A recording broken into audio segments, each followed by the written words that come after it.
News Kannada ವಾಹಿನಿಗೆ ಸ್ವಾಗತ. ಮೊದಲು ಹಾಗೂ ಎರಡನೇ ಹಂತದ ಲೋಕಸಭಾ ಚುನಾವಣೆಯಲ್ಲಿ ಎನ್ಡಿಎ ಅಧಿಕಾರಕ್ಕೆ ಬರುವುದಿಲ್ಲ, ಸೋಲು ಸ್ಪಷ್ಟವಾಗಿದೆ ಎಂಬುದು ಖಚಿತವಾಗ್ತಾ ಇದ್ದಂತೆಯೇ ಮೋದಿ ಹತಾಶರಾಗಿದ್ದಾರೆ. ಈ ಹಿನ್ನೆಲೆ ಭಯಾನಕ ಸುಳ್ಳುಗಳನ್ನು ಹೇಳುತ್ತಾ ದೇಶದ ಜನ ದಾರಿ ತಪ್ಪಿಸುತ್ತಿದ್ದಾರೆ ಎಂದು ಸಿಎಂ ಸಿದ್ದರಾಮಯ್ಯ ಟೀಕಿಸಿದ್ದಾರೆ.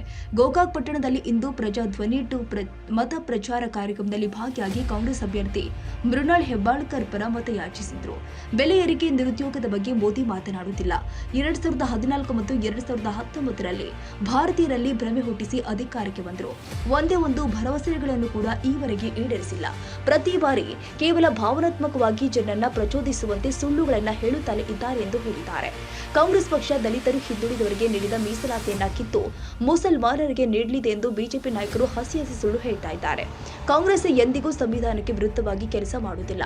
ನಮ್ಮ ಪಕ್ಷ ಸಾಮಾಜಿಕ ನ್ಯಾಯದ ಪರವಾಗಿ ಎನ್ನುವುದು ಇಡೀ ವಿಶ್ವಕ್ಕೆ ಗೊತ್ತಿದೆ ಎಂದು ಟಾಂಗ್ ಕೊಟ್ಟಿದ್ದಾರೆ. ಸರ್ಕಾರಿ ಅಧಿಕಾರಿಗಳಿಗೆ ಸಂಬಳ ಕೊಡಲು ದುಡ್ಡಿಲ್ಲ, ಕರ್ನಾಟಕ ಸರ್ಕಾರದ ಖಜಾನೆ ಖಾಲಿಯಾಗಿದೆ ಎಂಬುದೆಲ್ಲ ಅಪ್ಪಟ ಸುಳ್ಳು. ನಾವು ಸರ್ಕಾರಿ ನೌಕರ ಸಂಬಳವನ್ನ ಎಂದಿಗೂ ನಿಲ್ಲಿಸಿಲ್ಲ. ಅಭಿವೃದ್ಧಿ ಜೊತೆಗೆ 5 ಗ್ಯಾರಂಟಿಗಳನ್ನ ಈಡೇರಿಸಿದ್ದೇವೆ. ಗ್ಯಾರಂಟಿಗಳಿಗೆ 52,900 ಕೋಟಿ ಮತ್ತು 1,20,000 ಕೋಟಿ ರೂಪಾಯಿ ಅಭಿವೃದ್ಧಿಗೆ ನೀಡಿದ್ದೇವೆ. ಅನ್ನಭಾಗ್ಯ, ಗೃಹ ಜ್ಯೋತಿ, ಗೃಹಲಕ್ಷ್ಮಿ, ಶಕ್ತಿ ಹಾಗೂ ಯುವ ನಿಧಿ ಗ್ಯಾರಂಟಿಗಳನ್ನ ಜನರಿಗೆ ನೀಡಿದ್ದೇವೆ. ಮನಮೋಹನ್ ಸಿಂಗ್ ಪ್ರಧಾನಿಯಾಗಿದ್ದಾಗ 72,000 ಕೋಟಿ ರೂಪಾಯಿ ರೈತರ ಸಾಲ ಮನ್ನಾ ಮಾಡಿದ್ದಾರೆ. ರಾಜ್ಯದಲ್ಲಿ ನಾನು ಸಿಎಂ ಆಗಿದ್ದಾಗ 27.20 ಲಕ್ಷ ರೈತರಿಗೆ 8,165 ಕೋಟಿ ರೂಪಾಯಿ ಸಾಲ ಮನ್ನಾ ಮಾಡಿದ್ದೇನೆ. ಯಡಿಯೂರಪ್ಪ ಅವರು ಮುಖ್ಯಮಂತ್ರಿಯಾಗಿದ್ದಾಗ ರೈತರ ಸಾಲ ಮನ್ನಾ ಮಾಡುವಂತೆ ನಾವು ಹೋರಾಟ ನಡೆಸಿದ್ವಿ. ಆಗ ಅವರು ನಮ್ಮ ಬಳಿ ನೋಟ್ ಪ್ರಿಂಟ್ ಮಾಡುವ ಮಷಿನ್ ಇಲ್ಲ ಅಂತ ರೈತರನ್ನ ಅವಮಾನಿಸಿದ್ರೆಂದು ಟೀಕಿಸಿದ್ರು. ನನಗೆ ಬೆಳಗಾವಿಗೆ ಬಂದ ಮೇಲೆ ಹೆಲಿಕಾಪ್ಟರ್ ಬರೋದು ತಡ ಆಯಿತು. ಹಾಗಾಗಿ ಇಲ್ಲಿಗೆ ಬರೋದು ಕೂಡ ತಡ ಆಯಿತು. ಹಾಗಾಗಿ ನಾನು ನಿಮ್ಮ ಕ್ಷಮೆಯನ್ನ ಯಾಚನೆ ಮಾಡಿ 7ನೇ ತಾರೀಕು ನಡೀತಕ್ಕಂಥ ಬೆಳಗಾವಿ ಲೋಕಸಭಾ ಚುನಾವಣೆ ಬಗ್ಗೆ ಕೆಲವು ವಿಚಾರಗಳನ್ನು ಪ್ರಸ್ತಾಪ ಮಾಡಲಿಕ್ಕೆ ಬಯಸ್ತಾ ಇದ್ದೇನೆ. ಈಗಾಗಲೇ ಮಾತನಾಡಿದಂಥ ನಮ್ಮ ಮುಖಂಡರುಗಳು ಅನೇಕ ವಿಚಾರಗಳನ್ನ ಪ್ರಸ್ತಾಪ ಮಾಡಿದ್ದಾರೆ. ನಿಮಗೂ ಕೂಡ ಇವತ್ತಿನ ಲೋಕಸಭಾ ಚುನಾವಣೆಯ ಬಗ್ಗೆ ಅದು ಎಷ್ಟರ ಮಟ್ಟಿಗೆ ಮಹತ್ವದ್ದು ಅಂತಕ್ಕಂಥದ್ದು ಗೊತ್ತಾಗಿದೆ. ಯಾಕಂದ್ರೆ ಈ ಚುನಾವಣೆಯ ಮೂಲಕ ನೀವು ಕೊಡ್ತಕ್ಕಂಥ ತೀರ್ಪು ಈ ದೇಶದ ಭವಿಷ್ಯವನ್ನ ರೂಪಿಸ್ತಕ್ಕಂಥ ತೀರ್ಪು. ಮುಂದಿನ 5 ವರ್ಷದವರೆಗೆ ಯಾವ ಪಕ್ಷ ಅಧಿಕಾರದಲ್ಲಿದ್ದರೆ ಈ ದೇಶದ ರೈತರ, ಬಡವರ, ದಲಿತರ, ಹಿಂದುಳಿದವರ, ಅಲ್ಪಸಂಖ್ಯಾತರ, ಮಹಿಳೆಯರ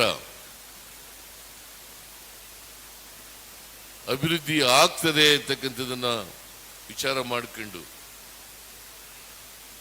ದೇಶದ ಸರ್ವತೋಮುಖ ಅಭಿವೃದ್ಧಿ ಆಗಬೇಕಾದ್ರೆ ಯಾವ ಪಕ್ಷ ಅಧಿಕಾರದಲ್ಲಿ ಇರಬೇಕು ಅಂತಕ್ಕಂಥದ್ದನ್ನು ಕೂಡ ತಾವು ತೀರ್ಮಾನವನ್ನು ಮಾಡಬೇಕಾಗ್ತದೆ.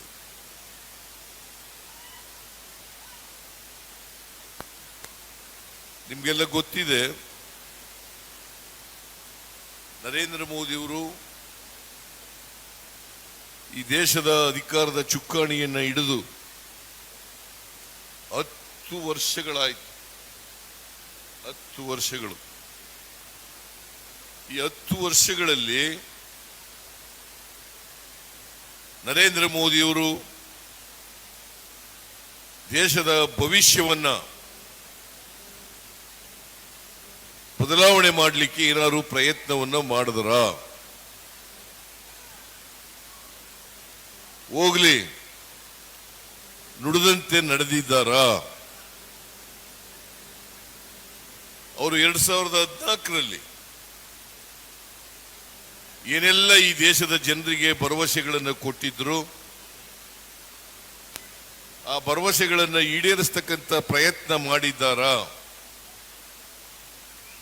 ಅಥವಾ ಎಲ್ಲ ಉಳಿದಿದೆ?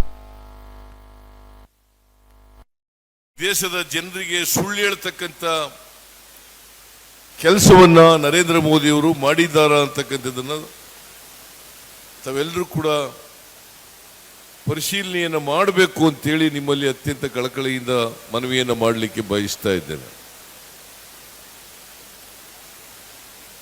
ನರೇಂದ್ರ ಮೋದಿಯವರು ಈ ದೇಶಕ್ಕೆ 2014ರಲ್ಲಿ ಪ್ರಧಾನಮಂತ್ರಿ ಆದರು. ಅಲ್ಲಿವರೆಗೆ 10 ವರ್ಷಗಳ ಕಾಲ ಮನಮೋಹನ್ ಸಿಂಗ್ ರವರು ಪ್ರಧಾನಮಂತ್ರಿ ಆಗಿದ್ರು. ಮನಮೋಹನ್ ಸಿಂಗ್ ರವರು ಪ್ರಧಾನಮಂತ್ರಿ ಆಗಿರುವಾಗ ಅನೇಕ ದೇಶದ ಮೂಲಭೂತ ಸಮಸ್ಯೆಗಳನ್ನು ಬಗೆಹರಿಸಲಿಕ್ಕೆ ಪ್ರಾಮಾಣಿಕ ಪ್ರಯತ್ನವನ್ನು ಮಾಡಿದ್ರು. ಇವತ್ತು ಫುಡ್ ಸೆಕ್ಯೂರಿಟಿ ಆಕ್ಟ್ ಅನ್ನ ಜಾರಿಗೆ ತಗೊಬಂದವರು ಮನಮೋಹನ್ ಸಿಂಗ್ ರವರು. ರೈಟ್ ಟು ವರ್ಕ್ ಜಾರಿಗೆ ತಗೊಬಂದವರು ಮನಮೋಹನ್ ಸಿಂಗ್ ರವರು.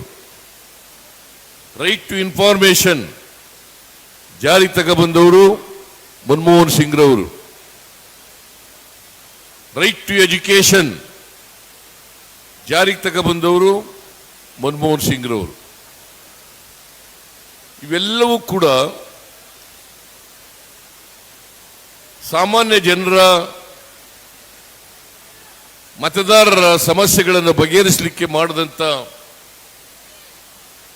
ಕಾನೂನುಗಳು ಅಂತಕ್ಕಂಥದನ್ನು ತಾವೆಲ್ಲರೂ ಕೂಡ ಅರ್ಥ ಮಾಡ್ಕೋಬೇಕಾಗ್ತದೆ. ಇವತ್ತು ರೈಟ್ ಟು ಫುಡ್ ಇಲ್ಲದೆ ಹೋಗಿದ್ರೆ, ಫುಡ್ ಸೆಕ್ಯೂರಿಟಿ ಆಕ್ಟ್ ಆಗದೆ ಹೋಗಿದ್ರೆ, ನಾವು ಬಡವರಿಗೆ ಉಚಿತವಾಗಿ ಅಕ್ಕಿ ಕೊಡಲಿಕ್ಕೆ ಸಾಧ್ಯ ಆಗ್ತಾ ಇರಲಿಲ್ಲ. ನೀವು ಅರ್ಥ ಮಾಡ್ಕೋಬೇಕು, ಫುಡ್ ಸೆಕ್ಯೂರಿಟಿ ಆಕ್ಟ್ ಅನ್ನ ತಂದವರು ನರೇಂದ್ರ ಮೋದಿಯವರಲ್ಲ, ಮನಮೋಹನ್ ಸಿಂಗ್ ರವರು ಅಂತಕ್ಕಂಥದ್ದನ್ನು ಅರ್ಥ ಮಾಡ್ಕೋಬೇಕಾಗ್ತದೆ. ಈಗ ಅದರ ಕ್ರೆಡಿಟ್ ಅನ್ನ ಪಡ್ಕೊಳ್ಳಿಕ್ಕೆ ನರೇಂದ್ರ ಮೋದಿ ಅವರು ಪ್ರಯತ್ನವನ್ನು ಮಾಡ್ತಾ ಇದ್ದಾರೆ. ಅವರು ಫುಡ್ ಸೆಕ್ಯೂರಿಟಿ ಆಕ್ಟ್ ತರಲಿಲ್ಲ, ಆಹಾರ ಭದ್ರತೆ ಕಾಯ್ದೆಯನ್ನ ತಂದವರು ಈ ದೇಶದ ಪ್ರಧಾನಮಂತ್ರಿಯಾಗಿದ್ದಂತ ಕಾಂಗ್ರೆಸ್ಸಿನ ಮನಮೋಹನ್ ಸಿಂಗ್ ರವರು ಅಂತಕ್ಕಂಥದ್ದನ್ನು ತಾವೆಲ್ಲರೂ ಕೂಡ ಅರ್ಥ ಮಾಡ್ಕೋಬೇಕು. ನರೇಂದ್ರ ಮೋದಿ ಅವರು ಹೇಳಿದರು 2014ರಲ್ಲಿ, ವಿದೇಶದಲ್ಲಿ ಕಪ್ಪು ಹಣ ಇದೆ, ಆ ಕಪ್ಪು ಹಣವನ್ನು ತಂದು ಎಲ್ಲರ ಅಕೌಂಟ್ಗಳಿಗೆ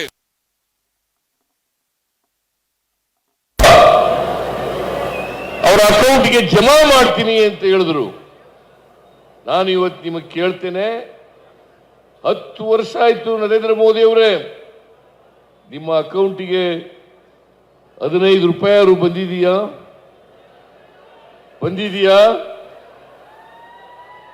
15 ರೂಪಾಯಿನೂ ಕೂಡ ಬರಲಿಲ್ಲ.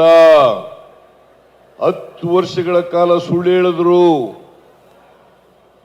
ನರೇಂದ್ರ ಮೋದಿ ಅವರು ಹೇಳಿದ್ರು, ಈ ದೇಶದಲ್ಲಿ ನಿರುದ್ಯೋಗದ ಸಮಸ್ಯೆ ಇದೆ, ಅನೇಕ ಜನ ಯುವತಿಯರು ನಿರುದ್ಯೋಗಿಗಳಾಗಿದ್ದಾರೆ, ಅವರಿಗೆ ಕೆಲಸ ಕೊಡ್ಲಿಕ್ಕೋಸ್ಕರ ವರ್ಷಕ್ಕೆ 2 ಕೋಟಿ ಉದ್ಯೋಗಗಳನ್ನು ಸೃಷ್ಟಿ ಮಾಡುತ್ತೇನೆ.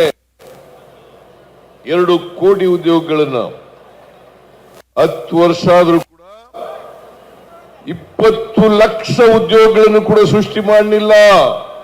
10 ವರ್ಷಗಳಲ್ಲಿ 20 ವರ್ಷಕ್ಕೆ 2 ಕೋಟಿ ಅಂತಂದ್ರೆ 10 ವರ್ಷಗಳಲ್ಲಿ 20 ಕೋಟಿ ಉದ್ಯೋಗಗಳನ್ನು ಸೃಷ್ಟಿ ಮಾಡಬೇಕಾಗಿತ್ತು, ಮಾಡಕ್ಕಾಗಲಿಲ್ಲ.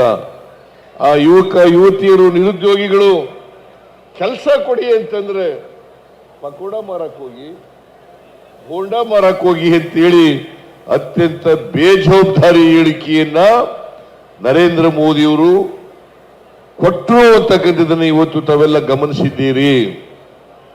ಇವರು ಈ ದೇಶದ ಪ್ರಧಾನಮಂತ್ರಿ ಆಗ್ಲಿಕ್ಕೆ ಯೋಗ್ಯರ ಇಲ್ವಾ ಅಂತಕ್ಕಂಥದನ್ನ ತಾವು ವಿಚಾರ ಮಾಡಬೇಕಾಗ್ತದೆ. ಅದೇ ರೀತಿ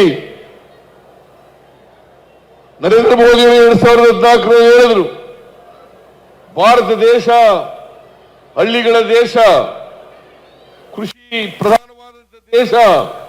ಅದಕ್ಕೋಸ್ಕರ ರೈತರ ಆದಾಯವನ್ನ 2 ಪಟ್ಟು ಮಾಡ್ತೇನೆ, ರೈತರ ಆದಾಯವನ್ನ 2 ಪಟ್ಟು ಮಾಡ್ತೇನೆ ಅಂತ ಹೇಳಿದ್ರು.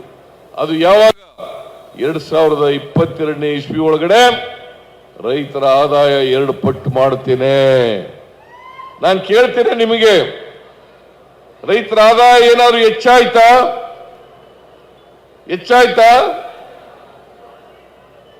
ಅದ್ರ ಬದಲು ವ್ಯವಸಾಯಕ್ಕೆ ಖರ್ಚು ಮಾಡತಕ್ಕಂತ ರೈತರ ಖರ್ಚು 2 ಪಟ್ಟು 3 ಪಟ್ಟು ಆಯ್ತು ಹೊರತು ರೈತರ ಆದಾಯ ಹೆಚ್ಚಾಗಲಿಲ್ಲ. ಇದು 3ನೇ ಸುಳ್ಳು. 4ನೇ ಸುಳ್ಳು, ಈ ದೇಶದ ಸಾಮಾನ್ಯ ಜನರಿಗೆ ಹೇಳಿದ್ರು, ಹಣದುಬ್ಬರವನ್ನು ಕಡಿಮೆ ಮಾಡ್ತೀನಿ, ಅಗತ್ಯ ವಸ್ತುಗಳ ಬೆಲೆಗಳನ್ನೆಲ್ಲ ಕಡಿಮೆ ಮಾಡ್ತೀನಿ, ಅಚ್ಚೇ ದಿನ ಹೆಂಗ ಅಂತ ಹೇಳಿದ್ರು. ಒಳ್ಳೆ ದಿನ ಬರ್ತದೆ ಬಿಜೆಪಿ ಅಧಿಕಾರಕ್ಕೆ ಬಂದರೆ, ನಾನು ಪ್ರಧಾನಮಂತ್ರಿ ಆದರೆ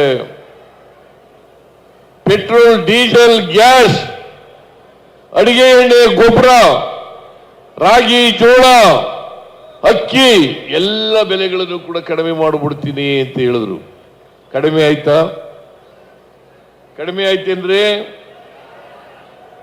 ಕಡಿಮೆ ಆಗ್ಲಿಲ್ಲ. ನಿಮಗೆ ತಿಳಿಸ್ಬೇಕು ಅನ್ನೋದಾದ್ರೆ 2014ರಲ್ಲಿ 1 ಲೀಟರ್ ಡೀಸೆಲ್ ಬೆಲೆ 48 ರೂಪಾಯಿ, ಇವತ್ತು 95 ರೂಪಾಯಿ. 1 ಲೀಟರ್ ಪೆಟ್ರೋಲ್ ಬೆಲೆ 70 ರೂಪಾಯಿ, ಇವತ್ತು 105 ರೂಪಾಯಿ. 1 ಗ್ಯಾಸ್ ಸಿಲಿಂಡರ್ ಬೆಲೆ 2014ರಲ್ಲಿ 414 ರೂಪಾಯಿ ಇತ್ತು, ಇವತ್ತು 950 ರೂಪಾಯಿ. ಇಷ್ಟೆಲ್ಲ ಬೆಲೆ ಏರಿಕೆ ಆಯ್ತಲ್ಲ, ಇದಕ್ಕೆ ಯಾರು ಕಾರಣ? ಯಾರೀ ಕಾರಣ? ಮಿಸ್ಟರ್ ನರೇಂದ್ರ ಮೋದಿ ಕಾರಣ.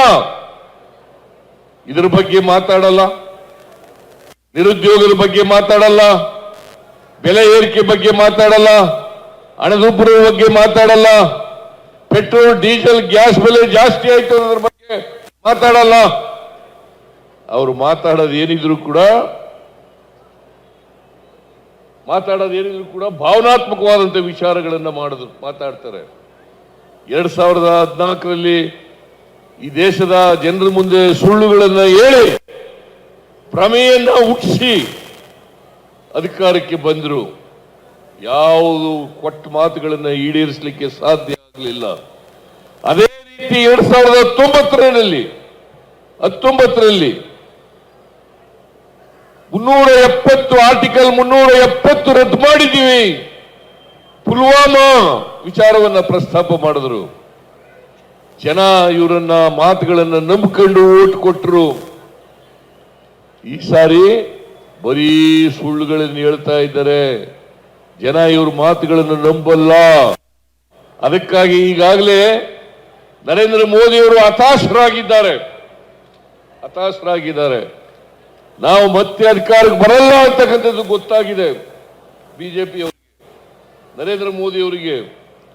ಯಾಕಂತಂದ್ರೆ ಆಕ್ಸಿಸ್ ಮೈ ಇಂಡಿಯಾ ಅಂತಕ್ಕಂಥವ್ರು ಸರ್ವೆ ಮಾಡಿದ್ರು. ಆ ಸರ್ವೆನಲ್ಲಿ ಇವರಿಗೆ ಬರೀ 210 ಸೀಟ್ ಮಾತ್ರ, 210 ಸೀಟು. ಆ 210 ಸೀಟ್ ಬಂದಿದೆ ಅಂತ ಗೊತ್ತಾದಾಗ, ಬಿಜೆಪಿ ಅಧಿಕಾರಕ್ಕೆ ಬರಲ್ಲ ಅಂತ ಗೊತ್ತಾದಾಗ ತಕ್ಷಣ ಅದನ್ನ ಡಿಲೀಟ್ ಮಾಡಿಸ್ಬಿಟ್ರು.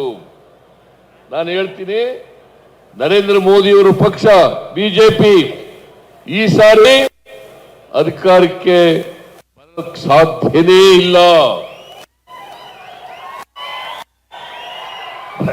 ಸಾಧ್ಯನೇ ಇಲ್ಲ. NDA ಮತ್ತು ಮಿತ್ರ ಪಕ್ಷಗಳು ಕೇಂದ್ರದಲ್ಲಿ ಅಧಿಕಾರಕ್ಕೆ ಬರುತ್ತವೆ ಅಂತಕ್ಕಂಥದನ್ನ ತಾವೆಲ್ಲರೂ ಕೂಡ ಅರ್ಥ ಮಾಡ್ಕೋಬೇಕಾಗ್ತದೆ. ಈಗಾಗಲೇ 2 ಹಂತದ ಚುನಾವಣೆ ನಡೆದಿದೆ. 1ನೇ ಹಂತ, 2ನೇ ಹಂತ. 2ನೇ ಹಂತದಲ್ಲೂ ಕೂಡ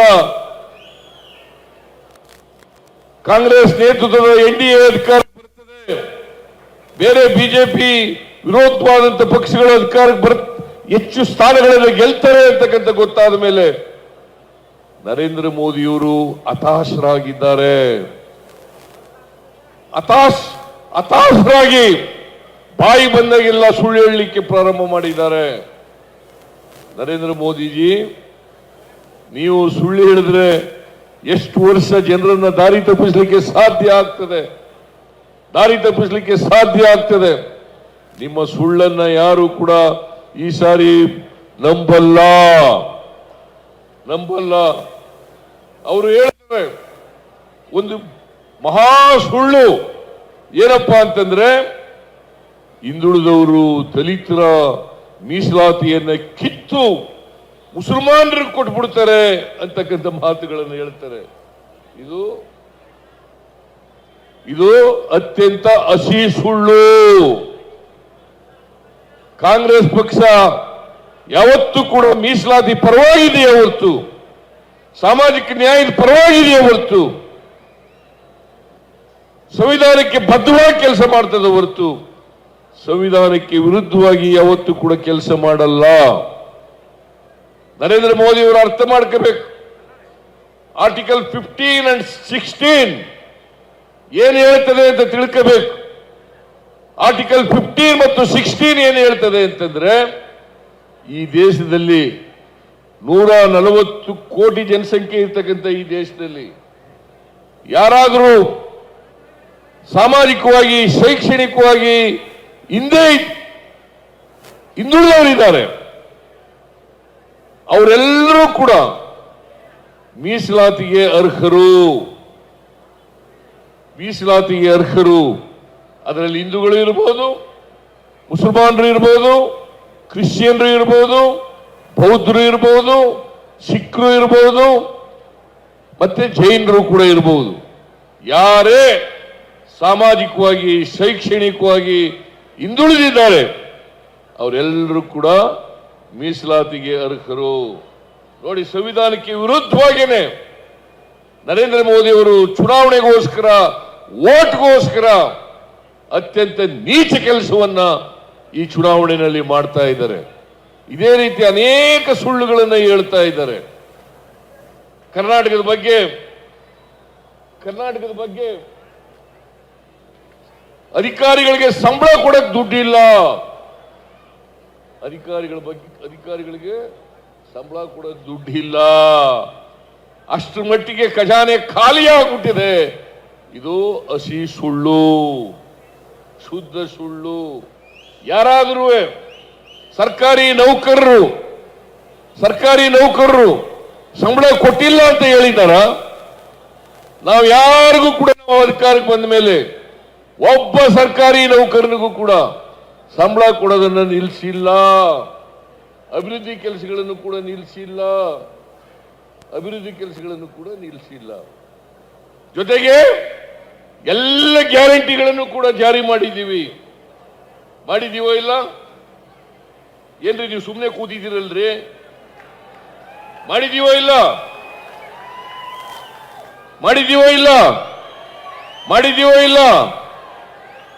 5 ಗ್ಯಾರಂಟಿಗಳನ್ನು ಕೂಡ ಈ ವರ್ಷ ಅಂದ್ರೆ 23-24ರಲ್ಲಿ ಆ ಗ್ಯಾರಂಟಿ ಯೋಜನೆಗಳಿಗೆ 36,000 ಕೋಟಿ ರೂಪಾಯಿ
ಮೇಲೆ ನೀವು ಹಿಂಗ ಇದ್ರೊಳಗೆ ಮಾಡಿರ್ತಾರೆ.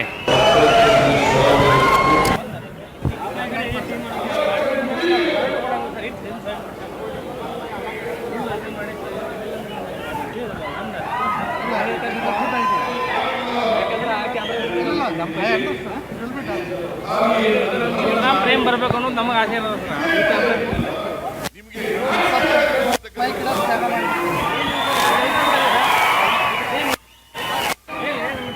ಸೇಮ್ ಬೇರೆ ಕೇಳಿದ್ರಲ್ಲ ಅದ ಸರ, ಅವು ಮೇಲೆ ಬಂದು ಇವು ಈ ಥರನೇ ಮಾಡಿರ್ತೀರಿ ನೀವು, ಅದು ಮುಗಿದು ಸರ್, ಅದ ಸೇಮ್ ಒಂದೇ ಸಾಕು.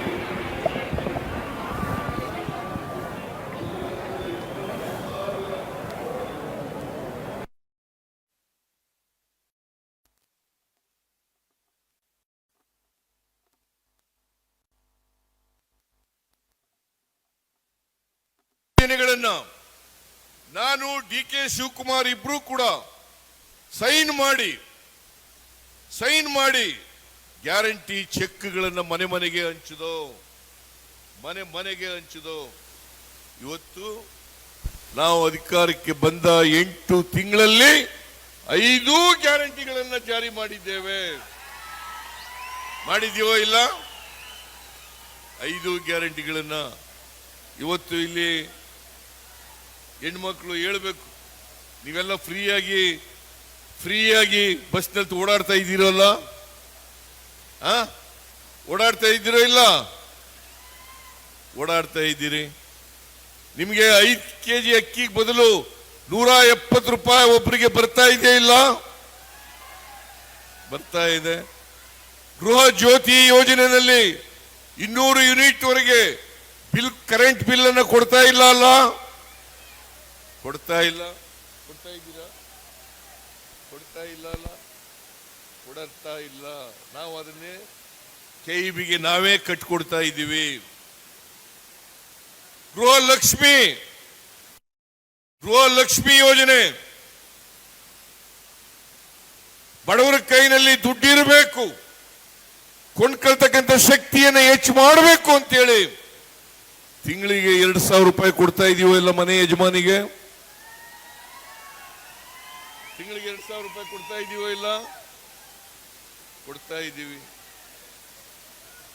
ಯುವ ನಿಧಿ ಕಾರ್ಯಕ್ರಮ ಇದನ್ನ ವಿವೇಕಾನಂದರ ಜನ್ಮದಿನದಂದು ಆಚರಣೆಯನ್ನ ಅದನ್ನ ಜಾರಿಗೆ ತಗೊಳ್ಬೇಕಂತ ಇವತ್ತು ಯಾರು 22, 23ರಲ್ಲಿ ಪಾಸಾಗಿ ಕೆಲಸ ಸಿಕ್ಕಿರಲ್ಲ ಅಂತ ನಿರುದ್ಯೋಗ ಪದವೀಧರರಿಗೆ ತಿಂಗಳಿಗೆ 3,000 ರೂಪಾಯಿ, ಡಿಪ್ಲೊಮಾ ಹೋಲ್ಡರ್ಸ್ಗೆ 1,500 ರೂಪಾಯಿ. ನರೇಂದ್ರ ಮೋದಿಜಿ, ನೀವು 2 ಕೋಟಿ ಉದ್ಯೋಗ ಸೃಷ್ಟಿ ಮಾಡ್ತೀವಿ ಅಂದ್ರೆಲ್ಲ ಮಾಡಿದ್ರ? ಮಾಡಲಿಲ್ಲ. ಪಾಪ ಮೋದಿ ನಂಬ್ಕೊಂಡು ಮೋದಿ ಅಂತ ಅವ್ರಿಗೆಲ್ಲ ತೃಪ್ತಿ ತಿಮ್ಮಪ್ಪನ 3 ನಾಮ ಹಾಕ್ಬಿಟ್ರು.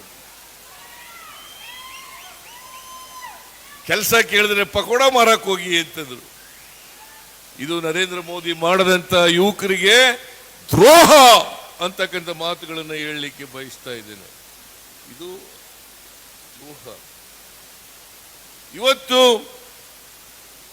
ನಾವು ಗ್ಯಾರಂಟಿ ಯೋಜನೆಗಳನ್ನು ಜಾರಿ ಮಾಡಿದ ಮೇಲೆ, ತೆಲಂಗಾಣದಲ್ಲಿ ಗ್ಯಾರಂಟಿ ಯೋಜನೆಗಳನ್ನು ಜಾರಿ ಮಾಡಿದ ಮೇಲೆ ಜನರಿಗೆ ಕಾಂಗ್ರೆಸ್ ಪಕ್ಷದ ಬಗ್ಗೆ ನಂಬಿಕೆ ಬಂದಿದೆ, ವಿಶ್ವಾಸ ಬಂದಿದೆ. ಹಾಗಾಗಿ ಅಖಿಲ ಭಾರತ ಕಾಂಗ್ರೆಸ್ ಪಕ್ಷ, ಶ್ರೀ ಮಲ್ಲಿಕಾರ್ಜುನ ಖರ್ಗೆ ಅವರು, ಶ್ರೀ ರಾಹುಲ್ ಗಾಂಧಿ ಅವರು 25 ಗ್ಯಾರಂಟಿಗಳನ್ನು ಘೋಷಣೆ ಮಾಡಿದ್ದಾರೆ. 25 ಗ್ಯಾರಂಟಿಗಳನ್ನು ಘೋಷಣೆ ಮಾಡಿದ್ದಾರೆ. 5 ಗ್ಯಾರಂಟಿ ಯೋಜನೆಗಳಿಗೆ ಮಲ್ಲಿಕಾರ್ಜುನ ಖರ್ಗೆ ಅವರು, ರಾಹುಲ್ ಗಾಂಧಿ ಅವರು ಸೈನ್ ಮಾಡಿ ಆ ಗ್ಯಾರಂಟಿ ಕಾರ್ಡ್ಗಳನ್ನು ಎಲ್ರಿಗೂ ಹಂಚಿದ್ದಾರೆ. ನಾವು ಗೃಹಲಕ್ಷ್ಮಿ ಯೋಜನೆ ಅಂತ ಮಾಡಿದ್ರೆ ಅವರು ಮಹಾಲಕ್ಷ್ಮಿ ಅಂತ ಕರೆದಿದ್ದಾರೆ. ಮಹಾಲಕ್ಷ್ಮಿ. ಬಡವರಿಗೆ, ಒಂದು ಬಡ ಕುಟುಂಬದ ಮಹಿಳೆಗೆ 1 ವರ್ಷಕ್ಕೆ 1 ಲಕ್ಷ ರೂಪಾಯಿ. 1 ಲಕ್ಷ ರೂಪಾಯಿ. ನಿರುದ್ಯೋಗಿ ಯುವಕನಿಗೆ 1 ಲಕ್ಷ ರೂಪಾಯಿ ಅಪ್ರೆಂಟಿಸ್ಶಿಪ್, 1 ಲಕ್ಷ ರೂಪಾಯಿ. ರೈತರ ಸಾಲ ಸಂಪೂರ್ಣವಾಗಿ ಮನ್ನಾ. ಅಪಪ್ರಚಾರವನ್ನು ನಂಬೇಡಿ. ಈ ಸಾರಿ ಕಾಂಗ್ರೆಸ್ಗೆ ಮತ ಹಾಕ್ತಿರಿ ಅಲ್ವಾ? ಮತ ಹಾಕ್ತಿರಿ ಅಲ್ವಾ? ನಮ್ಮ ಅಭ್ಯರ್ಥಿಗೆ ಆಶೀರ್ವಾದ ಮಾಡ್ತೀರಿ ಅಲ್ವಾ? ನನಗೆ ಆಶೀರ್ವಾದ ಮಾಡ್ತೀರಿ ಅಲ್ವಾ? ಕಾಂಗ್ರೆಸ್ ಅಭ್ಯರ್ಥಿ ಗೆದ್ರೆ ನನಗೆ ಶಕ್ತಿ ಬರುತ್ತದೆ. ಇನ್ನು ಹೆಚ್ಚು ಕೆಲಸವನ್ನು ಉತ್ಸಾಹದಿಂದ ಮಾಡಲಿಕ್ಕೆ ಸಾಧ್ಯ ಆಗ್ತದೆ. ಅದಕ್ಕೋಸ್ಕರ ತಾವೆಲ್ಲರೂ ಕೂಡ 7ನೇ ತಾರೀಕು ಮತಗಟ್ಟೆಗೆ ಹೋಗಿ ನಮ್ಮ ಪಕ್ಷದ ಅಭ್ಯರ್ಥಿಯ ಕ್ರಮ ಸಂಖ್ಯೆ 3 ಕ್ರಮ ಸಂಖ್ಯೆ 3 ನಮ್ಮ ಚಿಹ್ನೆ ಹಸ್ತದ ಗುರುತಿನ ಮುಂದೆ ಬಟನ್ ಒತ್ತೋದ್ರ ಮೂಲಕ ನಮ್ಮ ಪಕ್ಷದ ಅಭ್ಯರ್ಥಿಯನ್ನ ಗೆಲ್ಲಿಸ್ಕೊಡ್ಬೇಕು, ಆಶೀರ್ವಾದ ಮಾಡಬೇಕು ಅಂತೇಳಿ ನಿಮ್ಮಲ್ಲಿ ಕಳಕಳಿಯ ಮನವಿಯನ್ನು ಮಾಡಿ ನನ್ನ ಮಾತನ್ನು ಮುಗಿಸ್ತೇನೆ. ಜೈ ಹಿಂದ್, ಜೈ ಕರ್ನಾಟಕ, ಜೈ ಕಾಂಗ್ರೆಸ್. ಸಚಿವ ಸತೀಶ್ ಜಾರಕಿಹೊಳಿ, ಡಾಕ್ಟರ್ ಎಂಸಿ ಸುಧಾಕರ್, ಮಾಜಿ ಡಿಸಿಎಂ ಲಕ್ಷ್ಮಣ ಸವದಿ, ಶಾಸಕ ವಿಕೆ ಸಂಗಮೇಶ್, ಜಿಲ್ಲಾ ಕಾಂಗ್ರೆಸ್ ಅಧ್ಯಕ್ಷ ವಿನಯ್ ನವಲಗಟ್ಟಿ, ಮುಖಂಡರು ಆದ ಡಾಕ್ಟರ್ ಮಹಾಂತೇಶ ಕದಾಡಿ, ಅಶೋಕ್ ಪೂಜಾರಿ, ಚಂದ್ರಶೇಖರ್ ಕುಂಡೂರ್, ಅರವಿಂದ್ ದಳವಾಯಿ ಸೇರಿ ಮತ್ತಿತರರು ಕಾರ್ಯಕ್ರಮದಲ್ಲಿ ಹಾಜರಿದ್ದರು. ತಾಜಾ ಸುದ್ದಿಗಾಗಿ ಎಂಟಿವಿ ನ್ಯೂಸ್ 24x7ಗೆ ಸಬ್ಸ್ಕ್ರೈಬ್ ಮಾಡಿ ಮತ್ತು ಬೆಲ್ ಐಕಾನ್ ಅನ್ನು ಒತ್ತಿ. ತಪ್ಪದೇ ಲಿಂಕ್ ಶೇರ್ ಮಾಡಿ.